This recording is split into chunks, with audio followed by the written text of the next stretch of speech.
சும்மா பேரை கேட்டாலே பயம் வருதுல அப்படின்னு சொல்லக்கூடிய அளவுக்கு ரொம்ப வலிமையான கிரகம்னு பெயர் எடுத்த சனீஸ்வர பகவானை ராசி அதிபதியாக கொண்ட மகர ராசிக்கு வணக்கங்க.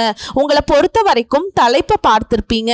தலைக்கு மீது சுத்தக்கூடிய கத்தி மாதிரி ஒரு பிரச்சனையா ரெண்டு பிரச்சனையா, கொஞ்சம் ஏமாந்தா போதும் நம்மளை முடிச்சு விட்டுருவாங்க. அந்த அளவுக்கு தான் போற இடம் ஃபுல்லா பிரச்சனை. எந்த பிரச்சனையை சமாளிக்கிறது, எந்த பிரச்சனையை விடுறதுன்னு தெரியல. வேலையில பிரச்சனை, குடும்பத்துல பிரச்சனை, நம்ம பெத்தவங்களால பிரச்சனை, நம்ம பெத்துக்கிட்டவங்களால பிரச்சனை. இப்படி மகர ராசி ஆண்களோ பெண்களோ பெரியவங்களோ வயதானவங்களோ ஏதாவது ஒரு வகையில பிரச்சனையை மட்டுமே சந்திச்சுக்கிட்டு இருக்கோம். ஏன் தெரியுமா? நம்ம பொதுவாவே நம்முடைய குணம் என்னன்னா எல்லாருக்கும் உண்மையா இருக்கிறது, உண்மையை மட்டுமே நம்புறது. அது மட்டும் இல்லாம வெகுளித்தனம் அதிகமா இருக்கு. நம்மளை போலவே எல்லாரும் இருப்பாங்கிற நம்பிக்கையோட தான் மகரம் இது நாள் வரைக்கும் வாழ்க்கை வாழ்ந்துகிட்டு இருக்கு. ஆனா கடந்த சில மாதங்களாவே உங்களுடைய உடன்பிறப்புகள் கூட உங்களுக்கு சூனியம் பண்ண மாதிரி நிறைய பிரச்சனைகளை கொண்டு வந்திருப்பாங்க. அது இன்னும் உச்சம் பெறக்கூடிய அளவுக்கு இப்ப செவ்வாய் பெயர்ச்சிங்கிறது சகோதரத்துவத்தை குறிக்கக்கூடிய கிரகம்ங்க. சோ செவ்வாய் பகவான் என்ன சொல்றாருன்னா, மகர ராசிக்காரங்களே, உங்களுக்கு பணத்துக்கு நான் பஞ்சத்தை வைக்க மாட்டேன். ஆனா உங்களுடைய உடன்பிறப்புகளால மோதல் வரும், பகை வரும், கவனமா இருந்துக்கோங்கன்னு சொல்றாருங்க.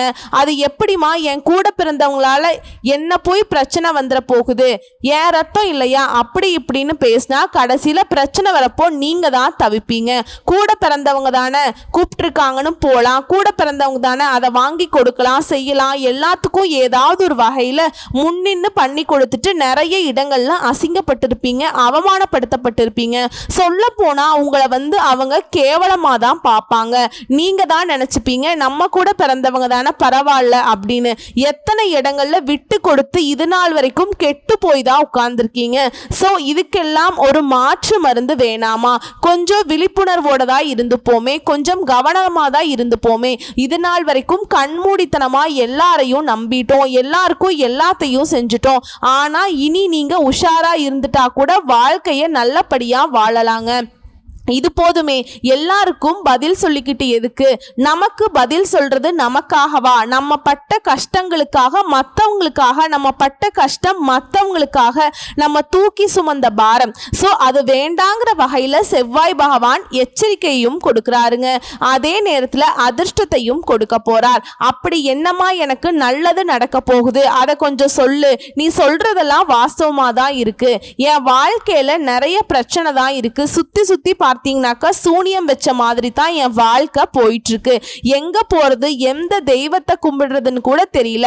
சொல்ல போனா தெய்வத்தின் மீது நம்பிக்கை கூட இப்ப இல்லாம போயிடுச்சு. இப்படி தவித்து கொண்டிருக்கக்கூடிய மகரத்திற்கு இந்த செவ்வாய் பகவானை பொறுத்த வரைக்கும் பூமிக்காரகன், அங்காரகன் ரொம்ப வலிமையான கிரகங்க. இவரை பொறுத்த வரைக்கும் நீதியை நிலைநாட்டக்கூடியவர். உங்களுடைய அதிபதியை போலதான் இவருடைய குணமும் இருக்கும். உலகத்துல நடக்கக்கூடிய ஒவ்வொரு சங்கடமான நிகழ்வு செவ்வாயால தாங்க நடக்கும். எதிரிகள் கொலை, கொள்ளை, வழக்கு, சாதகம் இல்லாத ஒரு வாழ்க்கை. ஒரு சிலருக்கு கோர்ட்டு கேஸ்ன்னு அலையிறது, ஜெயிலுக்கு எல்லாம் போறது, வண்டி வாகனத்துல போறப்ப பிரச்சனை ஏற்படுத்துறது, ஏதாவது ஒரு வகையில பாதிப்புன்னு வருதுனாக்கா அது இவரால கூட நிகழுங்க. ஆனா இது நாள் வரைக்கும் நமக்கு ஒரு கெட்டது நடக்குதுனாக்கா இதெல்லாம் அந்த சனீஸ்வர பகவான் பண்ற வேலை தான் அப்படின்னு ஒட்டுமொத்தமா அவங்க அதிபதி மேல பழி போட்டிருப்பீங்க. அது நீங்க மட்டும் இல்ல, எல்லாருமே பண்றது அதுதான். ஆனா இவர் சைலண்டா வேலை பார்க்க கூடியவர். சோ இவரை பொறுத்த வரைக்கும் உங்களுக்கு நல்லது பண்ணணும்னு நினைச்சா எந்த அளவுக்கு கெட்டவரோ அதே அளவுக்கு அதிர்ஷ்டத்தை தரக்கூடிய நல்லவரும் கூட. சோ இப்போ மகர ராசிக்காரங்க யோசிக்கிறது என்ன தெரியுமா? அம்மா எனக்கு நல்லது பண்ணுவாரா, அதை ஃபர்ஸ்ட் சொல்லுமா அப்படின்னு கேட்பீங்க. கண்டிப்பா சொல்றேங்க. மகர ராசிக்காரர்களுக்கு 7ஆம் இடத்துல செவ்வாய் பகவான் நீச்சமா இருக்கிறதுனால கௌரவத்தை விட்டு கொடுத்து, சுயமரியாதையை விட்டு கொடுத்து செயல்பட்டிருப்பீங்க இது நாள் வரைக்கும். ஆனா இப்போ செவ்வாய் பகவான் 8ஆம் இடத்துக்கு போறாருங்க.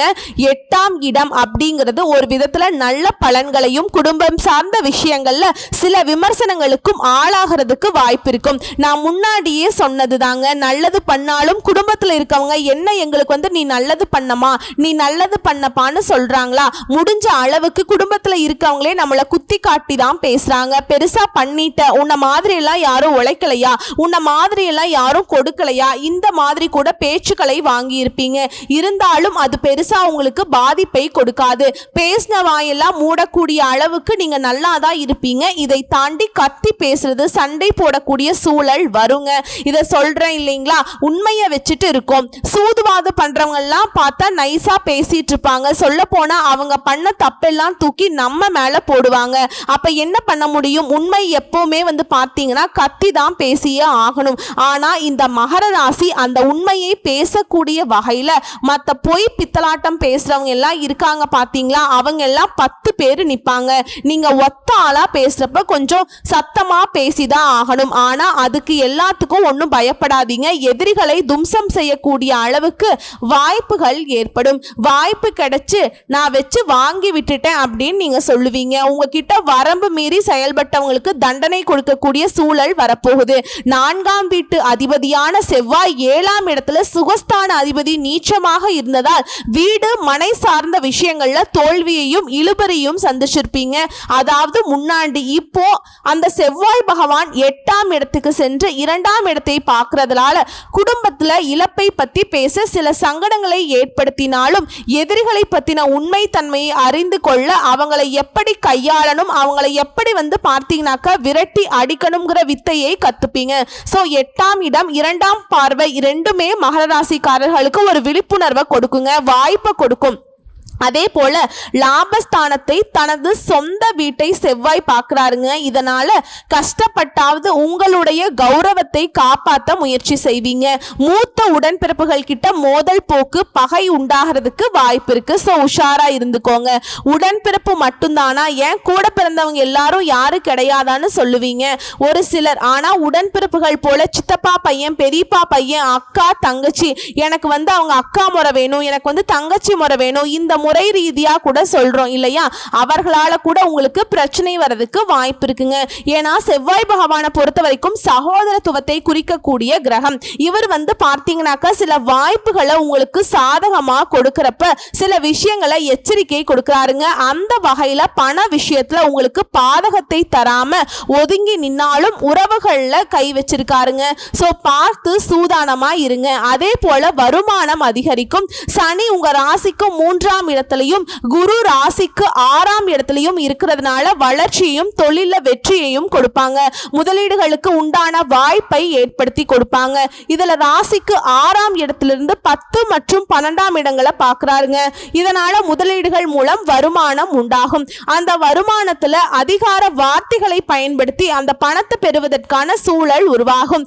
எதிரிகள் சார்ந்த விஷயங்கள்ல உங்களுக்கு லாபம் உண்டாகும். ஒருத்தன் வந்து உங்களை வந்து கெடுக்கணும்னு ஏதாவது ஒன்று பண்ணிட்டு வரான்னு வச்சுக்கோங்களேன், அவன் பண்ணக்கூடிய கெடுதல்ங்கிறத மகரத்திற்கு நன்மையா முடியும். இப்போ உங்க மேல கல் எரியணும்னு சொல்லிட்டு அடிக்கிறான்னு வச்சுக்கோங்களேன், அது உங்க பக்கத்துல இருக்கக்கூடிய மரத்தின் மீது பட்டு அங்க இருக்கக்கூடிய ஏதாவது ஒரு பழமோ காயோ கீழே விழுங்க, அது உங்களுக்கு பலன் தானே. இந்த மாதிரி தான் உங்கள் மீது அம்பே எரிந்தாலும் அந்த அம்பு உங்களுக்கு பூமாலையாக தாங்க மாறும். ஏன்னா அந்த அளவுக்கு குரு பகவானும் உங்களுடைய அதிபதியும் உங்களுக்கு சாதகமா நிக்கிறாங்க.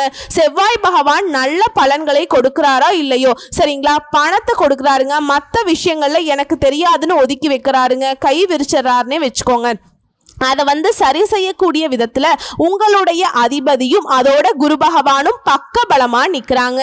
சோ உங்களுடைய அதிபதியே பெரிய பலம். இப்ப குரு உங்களுக்கு சாதகமா இருக்கிறதுனால யாராலையும் உங்களை ஒண்ணுமே பண்ண முடியாது.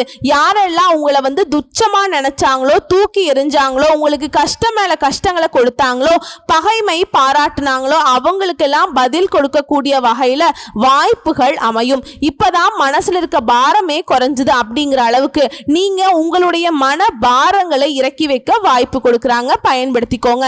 இதுல நீங்க கவனமா இருக்க வேண்டிய இடம் எது, செய்யறதுக்கு முன்னாடியும் கொஞ்சம் திட்டமிட்டு செயல்படுங்க எதை செஞ்சாலுமே. சோ இப்ப என்ன சொல்ல வரேன்னா, மகர ராசிக்காரர்களுக்கு அதிர்ஷ்டம்ங்கிறது ஓரளவுக்கு கிடைக்கும், ஆனா கஷ்டம்ங்கிறது கண்டிப்பா வராது. இதுக்கு நான் உறுதி கொடுக்கறேங்க. ஆல்ரெடி வாழ்க்கையில பயங்கரமான கஷ்டம் இருக்கு அப்படின்னு சொல்லக்கூடியவங்களுக்கு அந்த கஷ்டத்துடைய பாதிப்புகள் இப்ப குறைய ஆரம்பிக்கும். பணத்துக்கு பஞ்சமே இருக்காது. ஸோ எல்லா விதங்கள்லையுமே மகர ராசிக்காரர்கள் ஓரளவுக்கு சமாளிச்சு வாழ்க்கையை பயணம் பண்ணிட முடியும். குறிப்பா எதிரியுடைய தொல்லைகள் முழுக்க முழுக்க அடங்கி போகும். ஓகேங்களா?